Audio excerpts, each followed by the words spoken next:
I like the robot in the background. Oh, the hanging one. Yeah. Yeah, I was wondering if it was a robot or an alien, but yeah, I think it's a robot. But yeah, kind of bought me that for Christmas once. Very nice. Greetings, YouTube. Welcome to Sunaru Gaming. I'm Slug. This with me today is Graham Pike. Hi, Graham. Graham, I've known Graham all my life, but Graham's growing up. Graham was a very avid gamer. I know you don't play quite as much as you used to, but you were a little author of a Neo Geo fanzine, New Earth, back in the day. Yeah, maybe we had a few followers, still has apparently. I'll stick this up. They might be interested in it, maybe, or maybe we could do a New Earth thing at some point. That'd be pretty cool. Yeah, there's like a Twitter page for a guy called Neo. He's called Neo Geo Collector. Neo Geo Collector. Yeah, he was the one that got me. Well, what happened was I just it came back into being for about a year, as you probably know, because I sent some copies. Yeah. Just going on about the Neo Geo, which for people who don't know was a really good home console back in the 90s. Yeah. Ran from sort of pretty much the whole of the 90s. Yeah, I remember playing Neo Geo at yours back in your older house. Yeah, it was on a big old Goodman's, like a cathode ray television it was the biggest TV I could find at the time. But even then things never quite ran properly because it was mainly based around Japanese machines, even though they're made in America as well. But it was always slightly off centre, the picture, you know. Just I could never get that straight, but you know. Oh no. Yeah, it was good days. On the which sort of I suppose leads on to the idea of the arcades. You know, we were the subject of this talk being the arcades, and the fact that I can remember, perhaps some of your listeners will, the 90s really, particularly sort of early mid 90s, when arcades were really, this is what your console may be able to do one day, sort of thing. Right? And when they did an arcade onto a console game, it was never anywhere near as powerful. They couldn't manage it. The only console which could was the Neo Geo, because their arcade equipment was almost exactly the same as the home console. That's interesting. I didn't know that. That's interesting. Yeah, it was. You could use what was good. You had a memory card which you could plug into the arcade machine, and it would take from where your game was at home. But you say basically, it is a lot of people that collect the original games, which are incredibly expensive now. But also there's the arcade games, which basically you can just do a little port on somehow onto your own machine and use them. They can just transfer. They're quite easily transferable. But yes, it's exactly the same game. But obviously, that's brilliant. The arcade. Sorry if I'm talking too much, but No. The arcade monitors were usually slightly higher definition in the home, but some people actually put through computers, which obviously got it slightly. But no, it was an amazing buzz, which for me was why it was the golden sort of period, because in those days there were so many more arcades just down to Manchester, our nearest big town up there. There'd be like 4 or 5 places, and I could always, even in like little grotty, like when I was down south, we would sort of grotty arcade with about 10 games. We went in there, 3 of them were Neo Geo. So there's a game I want to get, hasn't come out yet, go try it out.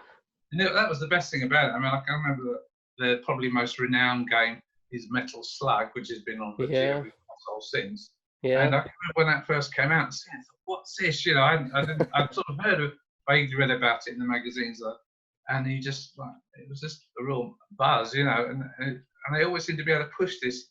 A machine that came out in 1990, even in like the mid-late 90s, they were still pushing it a bit further, and it got overtaken. Obviously, when it first came out, it was great, and no console could touch it. And in the arcades, it was up there, but obviously, as it got to mid-late 90s, it got overtaken. But the games themselves, which is another thing about arcade. I think when I mentioned to you the idea of having a talk about arcade was that what is an arcade game? Because when you go on your PS4, you go on the store and it used to say, I'm not sure it still says it, you say like arcade games. You're thinking, well, what do they mean by that?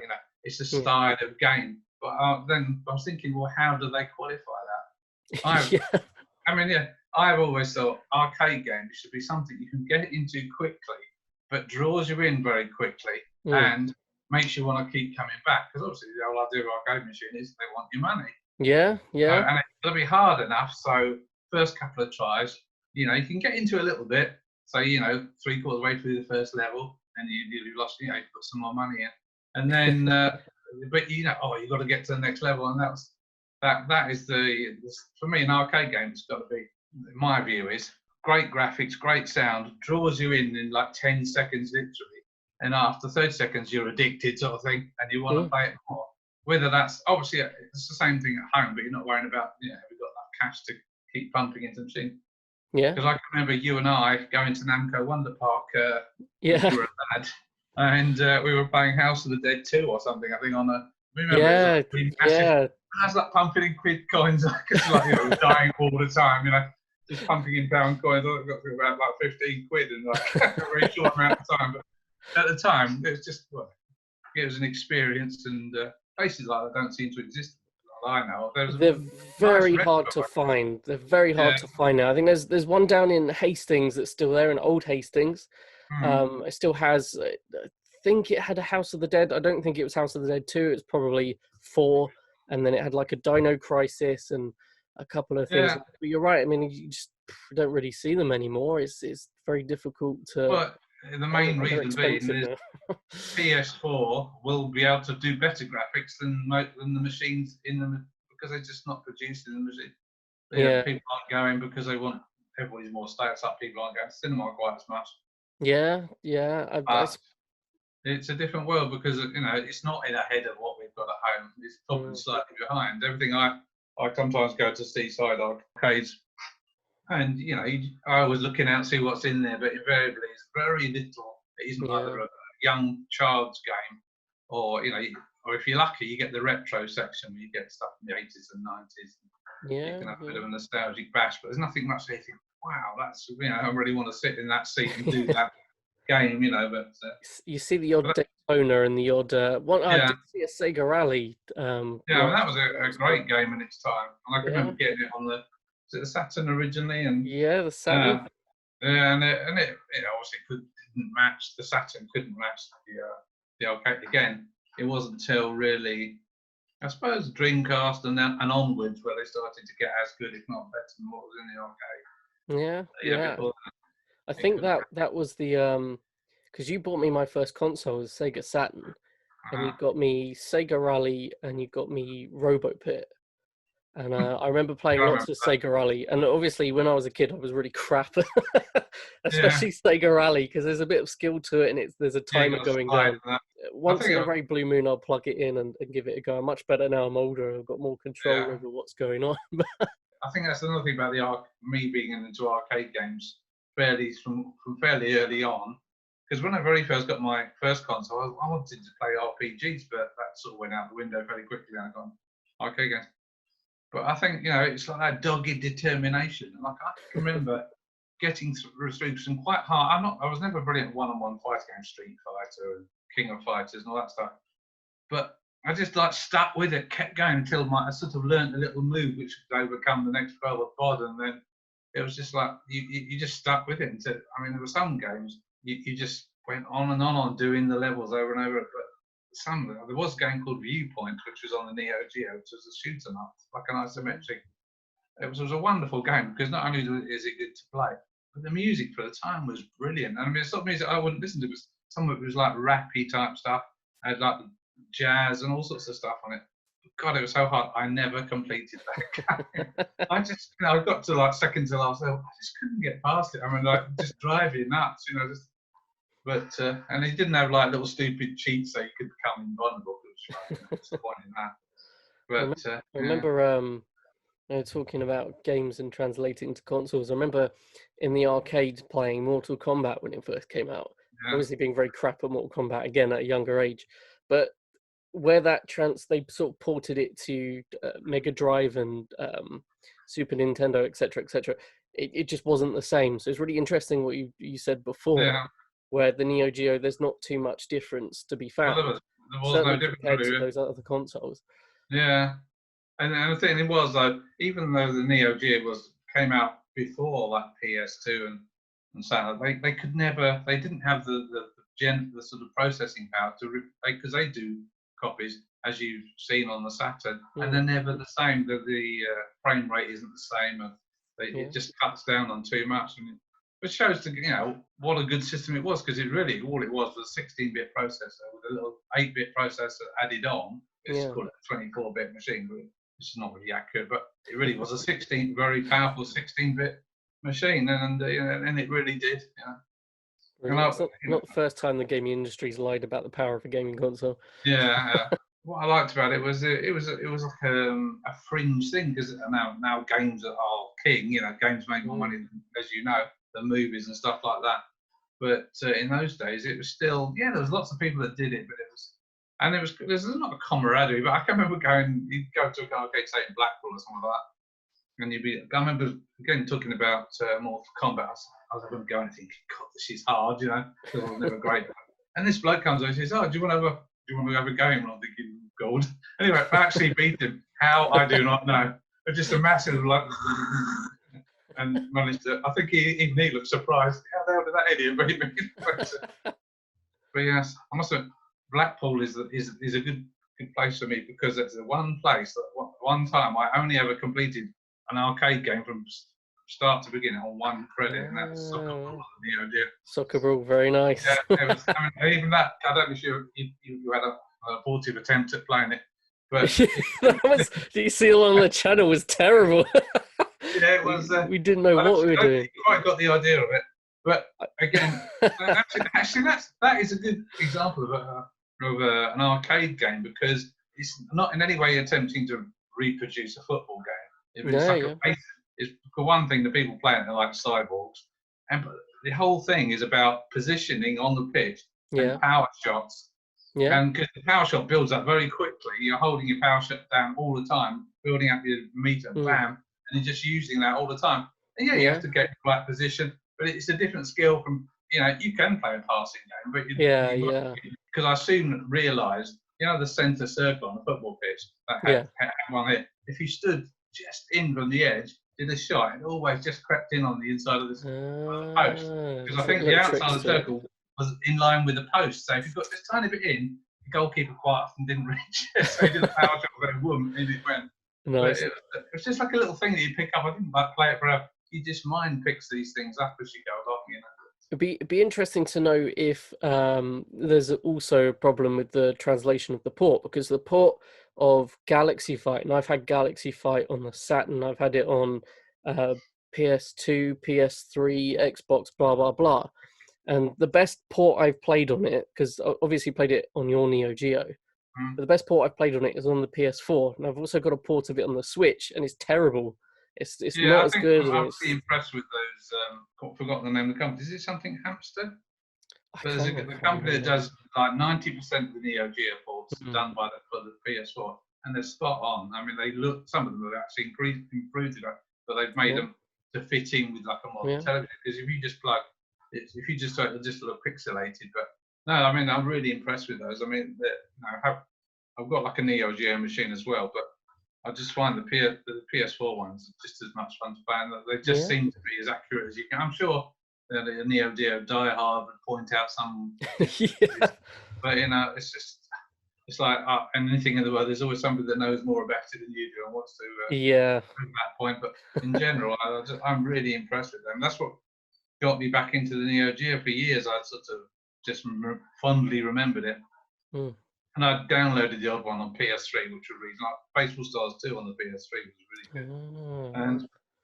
And then they start coming out. They're only like about £5, so it's like the original games. If you wanted the original, some of them now you're paying hundreds or thousands. Silly money. Even back in the day, back in the 90s, they were £100. I think Viewpoint, that game I mentioned earlier, was £200 or £220 when it came out. And you're talking 1993, something like that, too. 1992, £200 for a game. Yeah. And I was a mega Neo Geo fan. I thought, it was 200. I thought, I'm not paying 220. I waited for about a month, and it went down to 185. I got it there. But even that, how much is 185 now? It's just, but you were so into it because they didn't have a huge amount of games either. Like the game consoles at the time, Mega Drive, and they were bringing out 5 or 6 games a month or 10 games. With that, you were lucky to get a game a month. It was, but you sort of waited. Yeah, Nintendo were really prolific back then. Not so much now, but they were back then. Because you go to used and retro game shops and just loads of crappy old games that are just not even worth playing. No, yeah, it was the same. Yeah, with the Mega Drive, and it was probably a bit more quantity than quality, but yeah, like they've all got their great. It's just like you get to know what the good ones are. Yeah, that's the benefits of the modern. If you want to become a collector, buy them on the modern machine, see which ones are good, and then collect them. That's true. That's a good point. It's all about rarity and collecting, isn't it? Because so many games, you think, I can remember that, it was rubbish. But because like just on the Neo Geo, I don't know the prices, but some of them literally are thousands. There's some of the really rare, expensive ones. They were awful games, but they only produced like 200 of them or something. Yeah. They didn't produce like massive quantities. Even like it's only the big games like Samurai Showdown, Metal Slug. I think that they'll produce thousands. The rest, some of them, if you didn't take off, they only produced a few. That's what makes it quite cool now. What's your earliest memory of going into an arcade? That's a good one. Funny enough, I always have a memory of going when your dad and me used to go on holiday together, and we went down to Swanage, and there was like a little, even Swanage was had a little arcade in there and there was an arcade game from the 80s called Phoenix, which is my first favourite game. It was a shoot 'em up, and literally had 3 buttons. Was there 4 buttons? You had 2 on the side for left and right, because your spacecraft just moved left and right at the bottom of the screen. Yeah. And then you had fire button and the shield button, which had occasional use. You could only limited use. And so basically, that was it. It was a really good game because it started off with these like futuristic sort of sci-fi birds waffling around. You had to hit them, and if you hit them on the side, their wing fell off. If you hit in the middle, boom, they exploded. Anyway, that sort of, and they all came in different patterns, and eventually got rid of them. And this massive sort of screen-filling spacecraft came up. And the only way you could get it was by going to the centre. Remember, other things are coming down all the time to try and kill it. Was to fire up the middle, and every time you sort of fired, you knock one block out the center. You got right at the top in a little bubble was the alien. So you just fire right up the middle to get to his thing. But when you got to the top, there was like a revolving, which went around the spacecraft, sort of protecting shield. So you had to go to the edge, get to there, and then fire away until you destroyed enough of the shield. And so there's the holes in the shield, and you whiz back to the centre, shoot up with the hole, when that gap in the shield going, got the hole, got the alien. The whole thing exploded, and back to the beginning you went. So, but yeah, it was. I can remember your dad looking at me like with annoyance because I was. Well, it was a beautiful day outside. We were right close to the bay and everything, or next to the bay, in the bay. And it was me playing on this bloody game in the darkened arcade. But that's my first little obsession, I think, with arcades. But yeah, that was. How did they? When you walk in or used to walk into an arcade, how would you decide what to play? How would things grab you, or would you just decide I'm going to play each one of these? Or yeah, well, I think usually you'd probably gravitate towards games that you've got half decent at, because there's a sense of somebody's watching, you know. So it, like you don't want to be a complete idiot. Depends where you are. But I quickly developed. There's 2 types of games I quickly like the most. What they used to call walk along shoot 'em ups, like walk 'em up beat 'em up. So like Streets of Rage, like on the Robo Army had on the Neo Geo, and Mutation Nation, the really great game. That was the sort, and also I really like shoot 'em ups. In the old days, they were usually up a screen or across the screen, 2D. But you know, that was the sort of shoot 'em up I tended to gravitate, and football games as well occasionally. But again, I like the Neo Geo and sports games because, okay, when you're in an arcade, you can't sit there for 2 hours learning the game. You have to know what to do in like a minute, or otherwise, you know, you're wasting a fortune. Yeah. So the idea is, you know, it's like 2 buttons: kick, pass, shoot, or you know, or foul, and that was, you know, basically you have to keep it simple. But it made it with action. Also, you get drawn in. There's a lot to be said for really good sound effects, really good music, as you know, really good graphic. Well, good for the time. You know, graphics were fantastic back in 1992. Now just a bit lame, but it's almost like its own art style now as well, isn't it? So it's sort of become its own little thing. I think people have an appreciation, because you get a lot of indie games and indie developers that make them very specifically sort of 16 and 8-bit. And, I mean, quite interesting. Up until quite recently, I think there still are. There's still the odd indie game producing games for the Neo Geo. Quite often it's the Neo Geo and the Dreamcast, because they're both seen as like consoles that are good and can manage Yeah. decent 2D type of games. Yeah. And so, yeah, there's often you see a game arcade, Dreamcast, Neo Geo. So yeah, but I mean, even those indie games are quite pricey. But to be honest, I don't, that doesn't really appeal to me because I don't want somebody. Because quite often they're nowhere near even the standard. There's some shoot 'em ups people are raving on about on the Neo Geo a couple of years ago, and I thought, yeah, but it doesn't have the glamour and the power of games like Pulse Star or Viewpoint, the old game, which were just so good for their time. I'm not saying obviously they're still trying to recreate, but they're not as good. They look. I think they seem to be more stuck on looking almost 8-bit sort of looking, almost like late 80s. Which to me, I think they had some good shoot 'em ups, but they looked really naff in comparison. Like I still remember Polestar when that came out. I mean, again, you're talking about this really aging technology. I think it came out in like '96 or something. It might be, and they had these like videos of like anime characters running around and then into 3D, which wasn't the 3D, but these like 3D sort of renderings of spacecraft moving around, get prepared to. Then it went into, but even the game, Polestar, I mean, I just couldn't believe it when I first saw it. You had this like, it was a space thing, but it was just so sharp. And the music was like orchestral and just so engrossing and brilliant. Yeah, the whole thing, it was bloody, I mean, it was the most popular game in that style is R-Type, which you would have heard of. Yeah.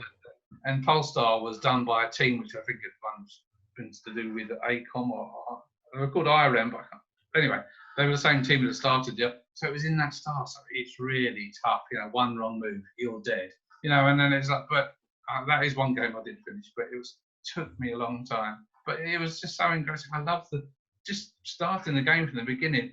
This sort of music started, and it was just a really good feeling, And even though, like, to start with it, I was getting killed within like 40 seconds or something. You think, now I'm going to get through this because you're desperate to find the next bit of music, the next incredible graphic, and it was so good. It was like a little story. You just wanted to find and a sense of satisfaction. When I used to play games in those days, I used to rock to the side, rock back and forth. I'd be sweating, and I think you just got so into it. Your whole body was like intense, and I used to be like really tired at the end of playing a lot for an hour's playing. So I'd be tired, Yeah. But even in those days, you used to have quite good arcade, just one or two in pubs, because again with your dad, we used to go to a pub in Canley, which is down in Surrey, and they used to have the game Scramble, which I don't know if you've ever heard of. It was a shoot 'em up, again, horizontal shoot 'em up, but you were going a lot of it. Sometimes you were like in the open, you had things flying up from the ground or things coming along, standard now, and then you go through like these little tunnels. You had to negotiate the tunnel. So if you hit the top or bottom tunnel, you died. Plus, you had all these things flying at you, and it was just so intense. Let's have a quick look, see if I recognise it. Scramble. Scramble. Yeah, in its time, it looks incredible. It was just brilliant. Yes. I think I recognise that. I've probably played a port on PC as a child or something.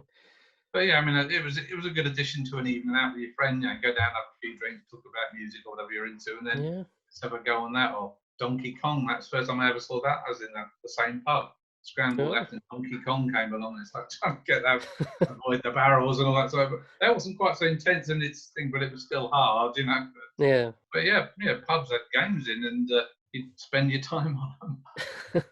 Is there any sort of arcade games at the time that people were obsessed with, or that were really popular that you just weren't into, or they didn't click? That's a good one. I suppose I never really got the one-on-one fighting bug. The straight home. I did play them because the Neo Geo was known for it. So I had to, I had to get into it to a certain extent. But I thought they were I just found them a bit too limiting.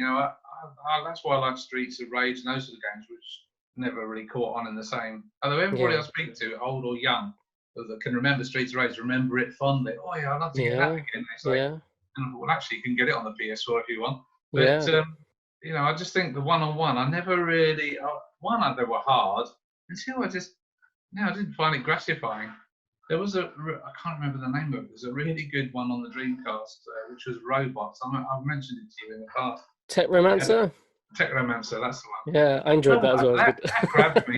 It was just hilarious. You know, these super moves. I can remember one of them, like suddenly like this curtain would draw back, and then some sort of weird thing would be acted out, and then the damage was done. You think, what the hell was that? You know, but that's what very Japanese stuff. You know, and then you love it. You know, it's just like I love surreal things, always have done, and it was just like, God, what was that? But I liked it. But I'm not sure why. You know. Yeah. I think I've always, but no, I never really got into it in a big way, but when I did, was the driving games, because you'd sit in a seat. Yes. There was a Neo Geo had an advanced system which came out, didn't last very long, called the Hyper Neo Geo 64. It was a 64-bit console, but it only ever produced about 8-9 games, and one of them, I can't remember, was it Road Trip? Or it was like an off-road racer. But I can remember going to Namco Wonder Park before it closed down. You sat on this seat, and then not only was it good to watch and play, but the seat, every time you had some rough going, the seat it was just a real experience, you know. But usually, as you say, quite in those days, you wouldn't have 1 or 2 players playing. You could have like a 6 people playing the same rally, and it'd be taken up, and people waiting to get on it, you know. And it was. I remember queuing up to play games, and just touching back on, because a lot of those peripheral type things with the driving and the shooting were always the ones that I was drawn to. I don't know if that was just because they were fresh at the time. They were coming out a lot. You sort of gravitating to the guns. I remember playing House of the Dead a lot, jumping on the feet, not being able to reach the pedals on the driving games. But it's what you're saying with the fighting games. There is, I remember when it moved to started moving to 3D with the fighting games, and Virtual Fighter on the and it was always so much slower, so that you'd have Street Fighter and Mortal Kombat. They were really boxy, weren't they? Yeah, and then all of a sudden you go to kick and jump, and they just do it really slow, really basic at the time. Yeah, and you really notice it now as well, because when they ported them, and you go back and play them, they're really difficult. But I think some of the later Virtual Fighters obviously were specifically made for consoles and to compete, so they caught up. But I remember that specific change with the fighting games. I remember it being a lot slower. Trying to get from 2D to 3D, and I was like a big 2D fan. Yeah. But I think 3D fighters. I was going to say something about it. I can't remember what I was going to say. But but I thought you were going to say, because 2D fighters, I mean, one-on-one 2D fighters just dominated for quite a few years, you know, in arcade and on consoles. What's coming out on the, whatever it was, Mega Drive or the PlayStation, was who can get hold of the next Street Fighter first, and things like that. Yeah. And the graphics, I mean, there's one game I'd like to mention, was, again, Neo Geo, I'm afraid. There was a game on that called Last Blade, which was a bit like Samurai Showdown, but not quite so wacky. But the thing about it was so beautiful. It was just like, had this lovely Japanese traditional music playing. And in one scene, you had like a cherry blossom in the background. Little leaves were dropping off the tree and floating down, because that's quite an iconic view in Japan. Cherry blossom, they use it a lot. Yeah. And it was just like, the game itself was rock hard. I mean, you really had to concentrate to get anywhere on it. But somehow, peripherally or otherwise, you took in all this loveliness, you know, and it was like, it really added to it, made you want to go on, you know. But, which I never found. Street Fighter, I never really sort of found it attractive. You know, it's a bit like King of Fighters, which was originally in '94 on the Neo Geo. It just never grabbed me. If it had something wacky in it, or something like some weird anime characters, a bit like on Galaxy Fight, the characters on there are so wacky. It makes you want to get involved. Yeah, they're all very unique. They're much more unique on there than something like Street Fighter. I like Street Fighter, but again, I'm not that great. I can play the arcade mode on Street Fighter okay at home, but as soon as you start playing other people, I just thrash me. I can't. I'm useless at it. But there's something like Galaxy Fight. Even some of the moves were more unique and really silly. Some of the silly things that they did. It was very entertaining, as well as having its challenge. It still had to have the challenge, but it just entertained you to play it. And the music was really good. Music was great. Yeah, no doubt about that. But there was another game that came out which I'd never heard of until I came back into the 20 years later. I can't really bring the name of it to mind now, but it was very much in the Galaxy Fight, wacky, bizarre characters. There was a game came out, I think you've heard of, called Waku Waku 7.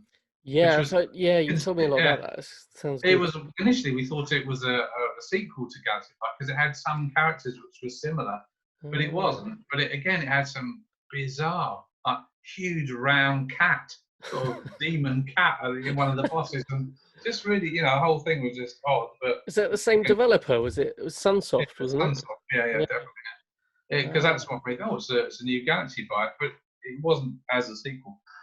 It just had similar feeling. You had this little, it was like a little maid, like a Victorian maid Yeah. with a Hoover doing stuff. But it's just like, I love all that stuff. It's just like, it's much more than some hunky bloke, Yeah. trying to knock. There's this little skinny girl in a blooming maid outfit with a Hoover or a brush, going and knocking you over. What? But yeah, I love all that stuff. It's much more entertaining. Yeah, definitely, and definitely much more, like you're saying, that the characters had more personality to them. Even when the button, I don't think they had it on Street Fighter, or they might do now. But I remember Galaxy Fight, you press a button, they're going la la la, Yeah, or they'll do some sort of pose or something. Yeah. All that was. I think it was all. I think that was a good thing about having a console which was aging. They had to think of ideas to make it, apart from pushing it to its extreme limits technically. They had to come up with something inventive to make it people want to come back. But yeah, I think anything. I can't. I think we were just touching on the 2D to 3D thing with shoot 'em ups. I never enjoyed a 3D shoot 'em up as much as I do a 2D. I don't know what it is. It's more realistic. You're flying in space or you're flying along. You think it'd be wonderful, but it never gets that buzz. It never gets that, because with a 2D shooter, you've got to be spot on what you're doing. Either there's like ridiculously screen pulling, but you've got to find the gap, or there's like clever patterns and attack patterns, and you have to sort of half memorize or just react very quickly to everything. And I just never got that with 3D shooters, which is a shame because they look brilliant. But you think, oh yeah, flying a helicopter across through a jungle and this, it just doesn't feel the same. To me, I've never got the same buzz, which is a shame because I've been a big shoot 'em up fan. But no, I think the thing that I suppose is racing games always were 3D, apart from the top-down ones. You used to get like Micro Machines, and there's a few on the Neo Geo which I enjoyed, which were really just top-down or slightly isometric views of little cars whizzing around. They've always been sort of 3D as best as they could get out of the machine. So that's the one thing. And obviously now it's really big with these, Call of Duty and all that sort of stuff. No, it's I sometimes think like games. Why I like arcade games again is because I don't want to spend 3 hours, working through a fantasy world. I might have done when I was younger.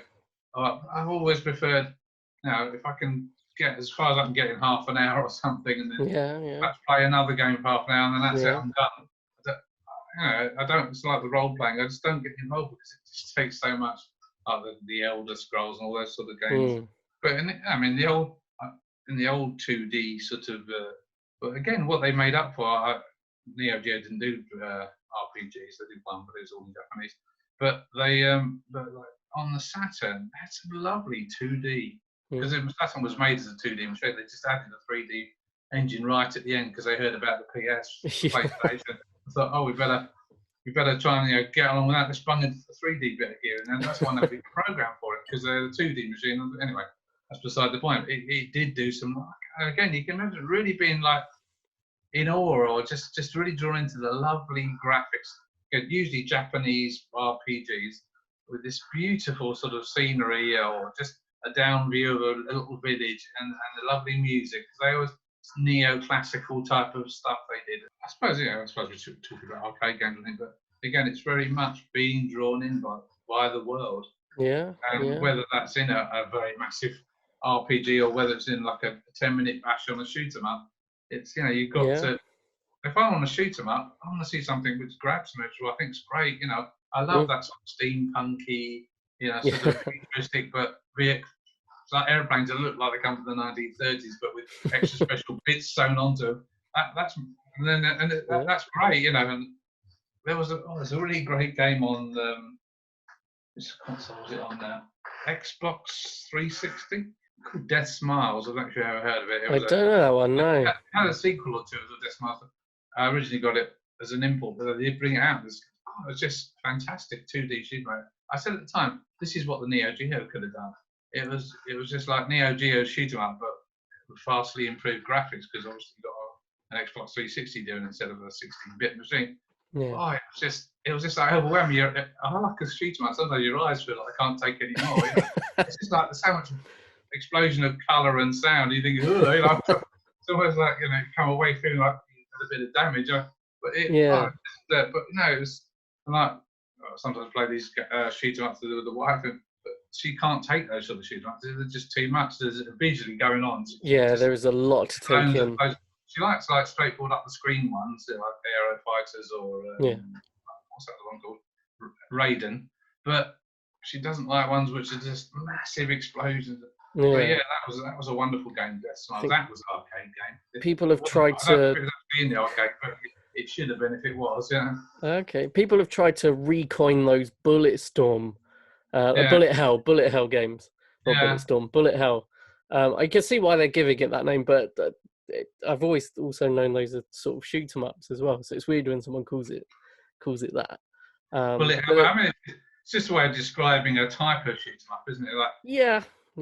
Like R-Type is very much of being in the right position at all times, or you're dead, basically, and deploying the right weapon at the right time, or you're dead. Whereas Bullet Hell is basically you've got to learn the patterns, because there is going to be a way you can get out of it. Yeah. I mean, and some of them are programmed better than others, but some of them you just have to move, and somehow you get through. Others, there's like there's a pattern you can just, you know, you have to be. I mean, it's amazing how your eye tunes into this. Because when I first came across Bullet Hell game, I thought, what? You know, I just sort of lost. But then, you start to see a pattern, and it's almost instinctive as well. Your brain thinks faster than, your gaming hands move quicker than your brain is thinking. Yeah. Because it's like, it's a bit like playing a musical instrument. So like, you're not thinking every note you play, are you? Yeah. And then it's like that. It's like, you know, how did I get through that? Wow. It wasn't just luck, you know, you'd actually got good at it, you know. No, but I found that with racers as well. There was a brilliant game on the Xbox, the original one, called Quantum Redshift. It was a futuristic racing game. Yeah, basically, you were racing, but you could also fire things ahead of you, and you could apply a shield if something could warn you if something was coming at you. And it was that lovely balance of going as fast as you could without flying off, obviously. And it's amazing. At first, it seems so fast that you could. How can I do this? But do it a few times, and your brain's thinking quicker than your normal thinking, because you're getting it done. But there's also F-Zero, I think it was, on the Nintendo, and sort of games where it's super fast. We're playing Gunbird 2 on the Dreamcast. Yeah, that's a shoot 'em up, isn't it? Yeah. Yeah, that was good. But yeah, I mean, the Dreamcast was spot on for shoot 'em ups. If you're an old-fashioned, what I call traditional shoot 'em up fan, Dreamcast was one of the best consoles of all time, really. Yeah, I've got very fond memories of the Dreamcast, and I mean that had a lot of very arcadey games, and it did, a lot of them as well, so like Power Stone 2. Yeah. Was it Dynamite Cop, which was sort of Die Hard arcades? Yeah. Yeah. That was, again, elements of 3D in it, and I mean, there was some great. That was very arcadey. I think it did come from the arcade. Yeah. But I think it's called Dynamite Decker in Japan, and then somehow they attached the Die Hard to try and get to people to buy it. I suppose. Right. But I don't think it had anything to do with Die Hard. But that was a good game. One of the. Do you know? It's probably the first Die Hard arcade. The demo. I think I had the demo. I don't know if you had the game when I played it at yours, but I remember having the demo. That was the first game I played where I actually. I forgot what they call it now. So you'd be running along, and then all of a sudden it says press A, press X, press B, and you just punch them. Or miss them, and just like a command, and then it plays out an animation. That was the first game I ever remember doing that. I'm sure there was others, but in general, I'm not a big fan of that. No, I'm not. But it was quite good. Like you have to get under a door or something like that was right. Yeah. But, I remember I used to be quite a fan of the Wolfenstein series, and they had one out, and I think it was on the PS3, and then that involved running along the wing and have to press a button, and at the right time when I thought, no, I don't. For me, Wolfenstein is like Doom. You just want to creep around, killing everything you can, like running around or just looking around the corner, sniping at people. You know, that's what you want to do. You don't really want to be pressing the button to make the right jump off a wing or, you know.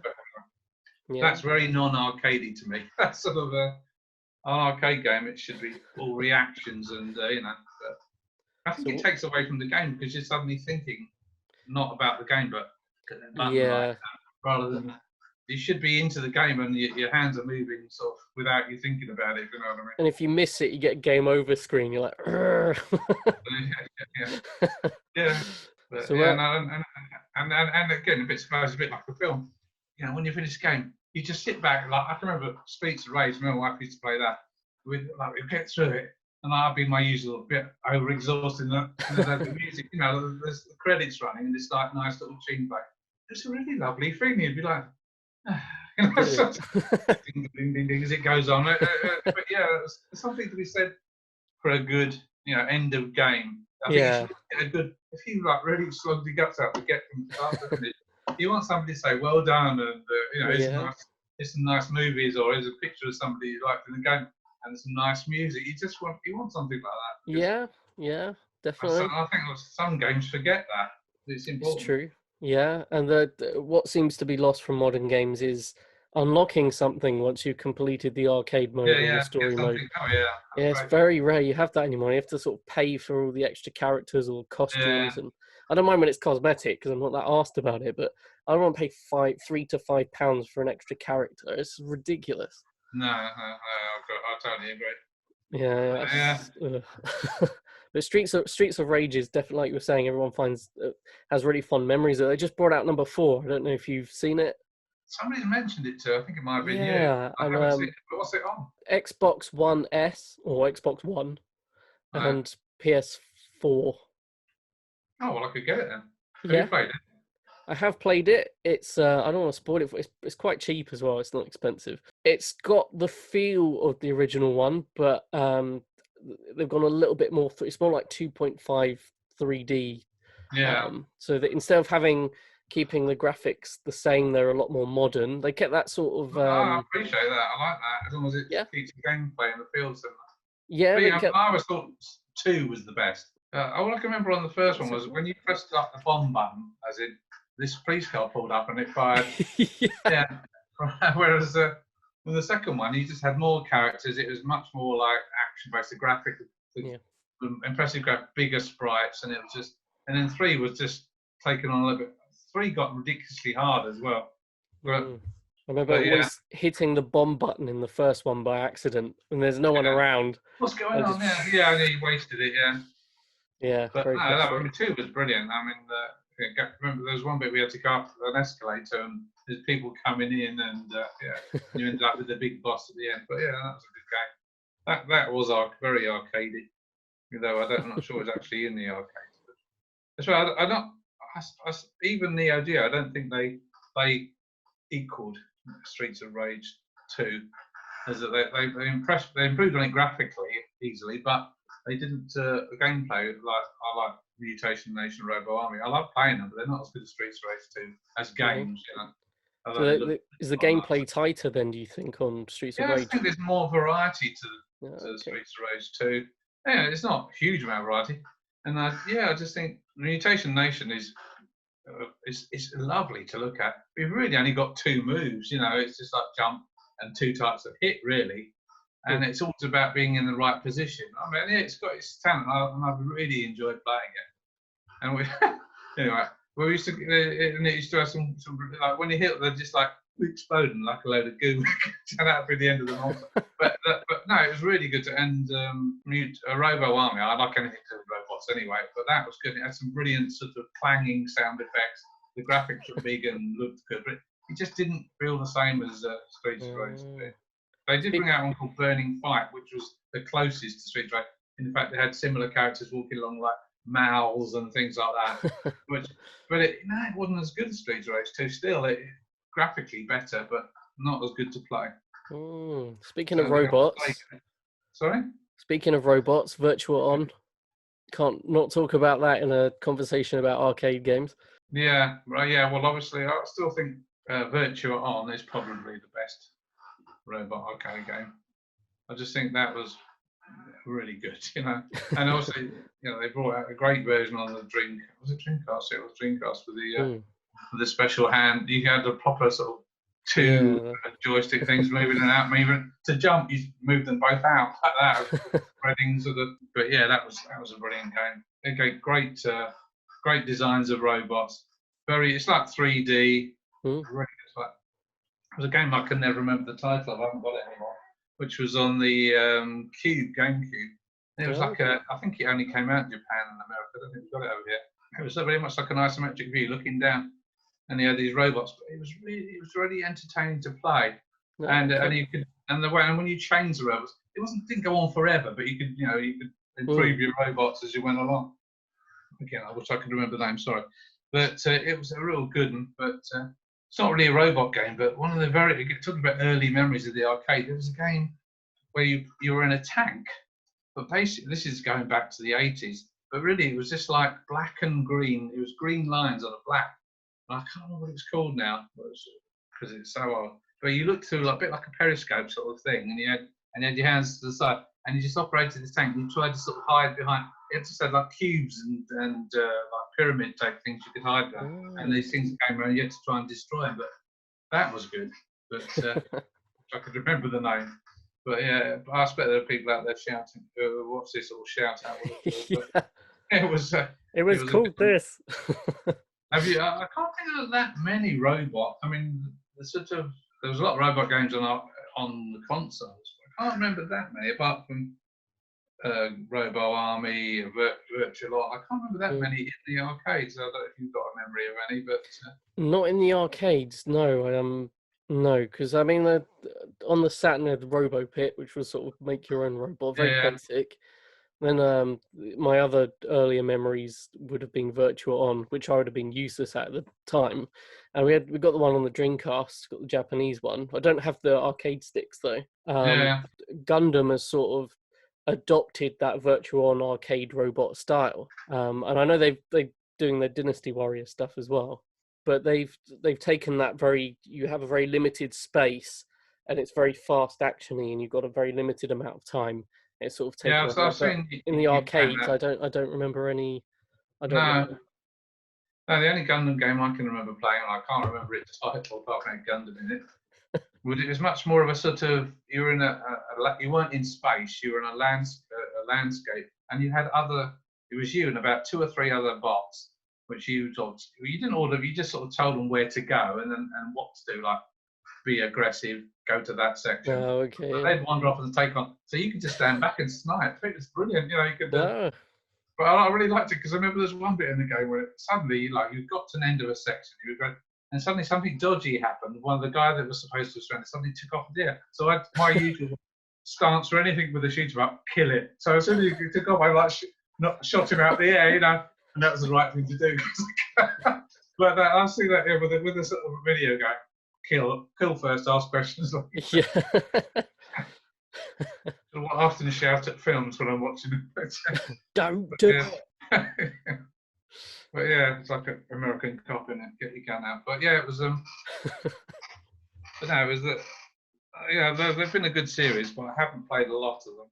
I've never watched any of the anime stuff. You know, the Gundam. Yeah, I mean, I really got into that when I was younger, and then obviously every few years it comes back and I go and play them, and a lot of the best ones are on PS2 anyway, and I think some of the Japanese, because they're all Japanese pretty much, and there were a couple on the Dreamcast, but that Another Century episode series, certainly the second one, is so much fun to play. I mean, it's still playable now. I did a video, I think I sent you a couple of weeks ago, where I sort of replayed it during lockdown, but there was something about it where it felt more like you're actually in it, because some of those games, the arcadey ones are really fun. So the sort of the Gundam Versus and those type are really fun. But it was just so different, and it felt like you had a lot more control over everything. The Gundam Versus arcadey type ones are definitely more of a challenge.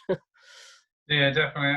I don't know how you managed to do some of the Japanese games when there's so much text, because you think, I'm missing out on, or what are they on about, you know? But Because I think battled my way through games where you just thinking, what does it even say on the menu? You know. Yeah.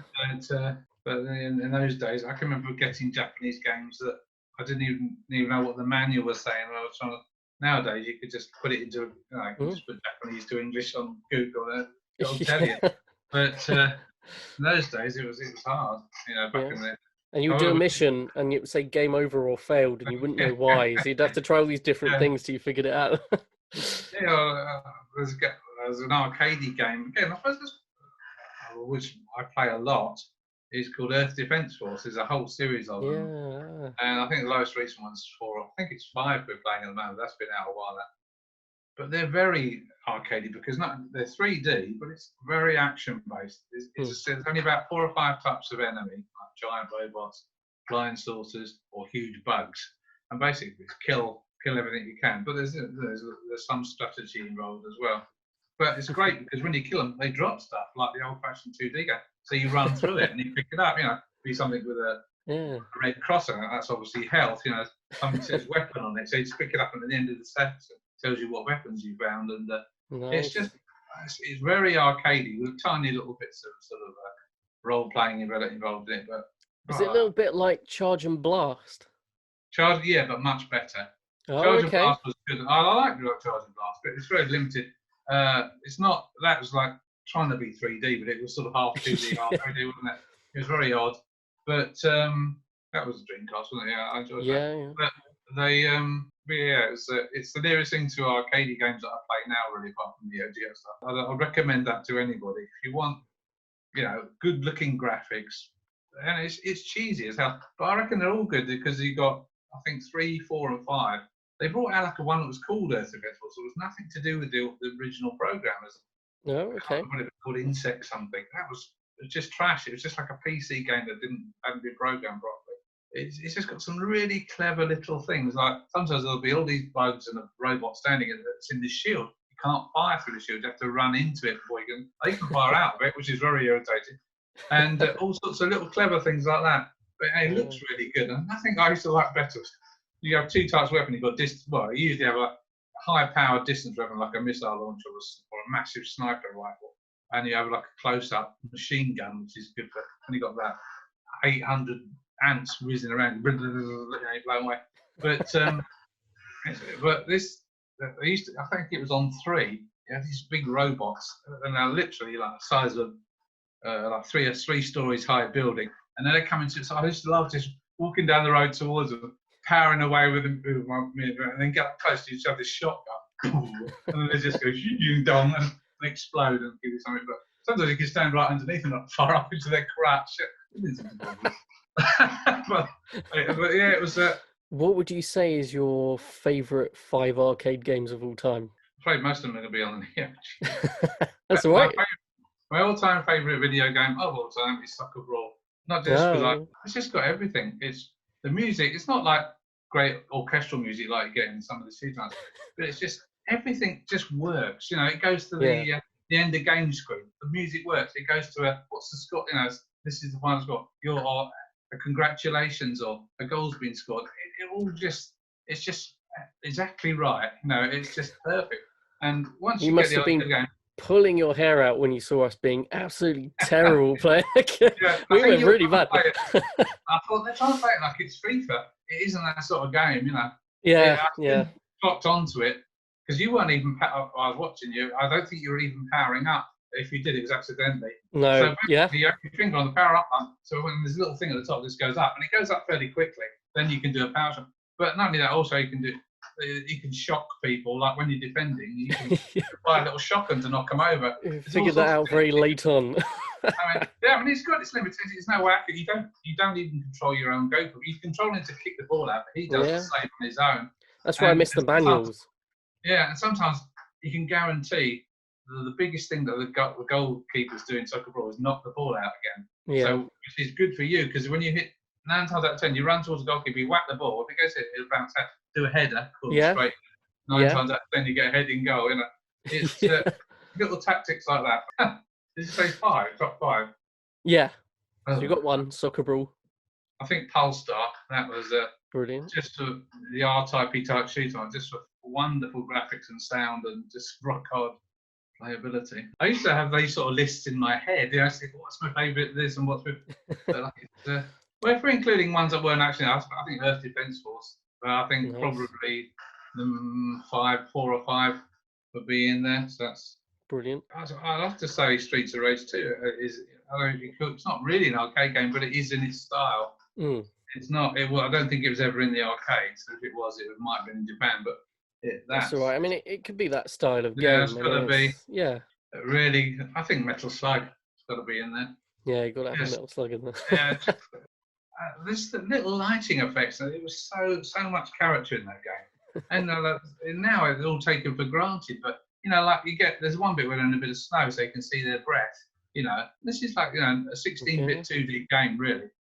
And then they sit there breathing hard because they're tired, and it was just really, and the whole thing was just a classic. You're half was looking at what's happening. Like you blow up, and there's suddenly this mad-looking German. Well, they're not German. They look like German Second World War.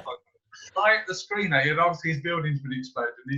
And just like drop down. It come right at you at the screen. It was just, it was full of character, full of laughs. I remember the big head over a little gun. yeah, it was. No, I can remember. I still get that thing. The music starts up and you parachute down onto like a railway station. Yeah. You're running along, and then you've got these electrical wires you've got to jump over, or you can crawl under, and you've got little blokes that if you don't do it right, they'll get you. So you have to like chuck a grenade over to get them first or whatever. And it was a great game, and full of humour and full of what beautiful graphics. Even now, I still love looking at just like that was like an old street lamp or something. It looked so good, and lots of humour as well. But that sort of screeching when it's a bit cool. I don't like to be sadistic. There's nothing better than like getting a flamethrower and these like German type soldiers.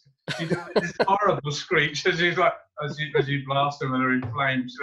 I think it was later on they get these like, I'm not sure if it was in the first one, there was in the later one, they had that squids. They were like little squids on it. Yeah. And it was great. It's like mummies and zombies and things in the later ones, isn't it? Yeah, it's definitely zombie. In one of them, you're a mummy. If you get hit, you don't get killed first, you turn into a mummy. The only problem is that you move about a quarter of your normal speed. You can do this mega attack, which is vomiting blood over the whole screen version, and take anybody out that's in the way. So it's pretty gruesome, but it was really insane. But if you were lucky and you managed to pick up a little bag, you turn back to normal. And I think it's in the same game. You pick up there's like little food icons, bolster, this, that, and the other. But if you turned into this big fat limpy bloke, and you with a gun. I was just thinking to that. But it's so good that they thought of these things. Just to add to your enjoyment. Yeah, and loads of different types of guns as well. So you'd like shotgun, machine gun. Machine gun, missile launcher. Missile launcher as you picked it up. And that's why you have to shoot. You have to get these like prisoners, so you'd free them and they'd drop you a little power up. And that little Jesus-looking bloke.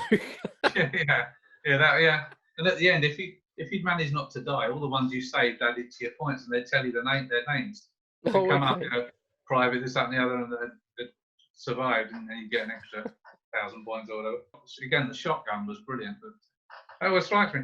In anything you watch in films, the shotgun is like unfeasibly powerful, isn't it? Yeah. It's like the most powerful weapon in the universe. You can come up against this massive alien, get out the shotgun and blow it away.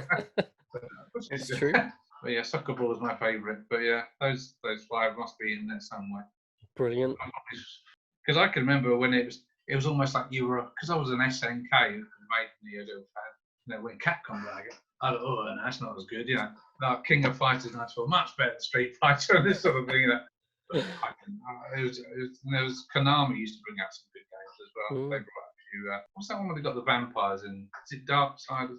Darksiders. Yeah. Yeah, they brought out some good ones as well. Very impressive graphically as well. But I tended to be a bit like, who's your favourite football team? Who's your favourite sort of games developer? But SNK. I think SNK for a short period were the best ruled the arcade. Talking about arcade, there was you probably remember back in the day, there was a really good TV program called Games Master. Yeah. Dominic Diamond, do you remember that? Yeah. Just about. And I used to play a lot of Neo Geo games because people they'd have like hunters, and also sometimes they'd get a celebrity. I remember they had Todd Carty out of EastEnders and Grange Hill. He played Baseball Stars 2 with somebody else. Oh, did he?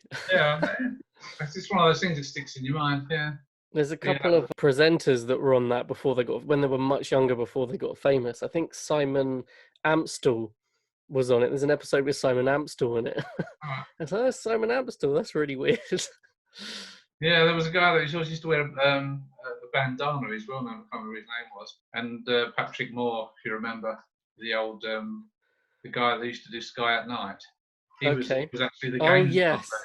And they used to sort of go to him and he'd talk in his like posh voice with a monocle.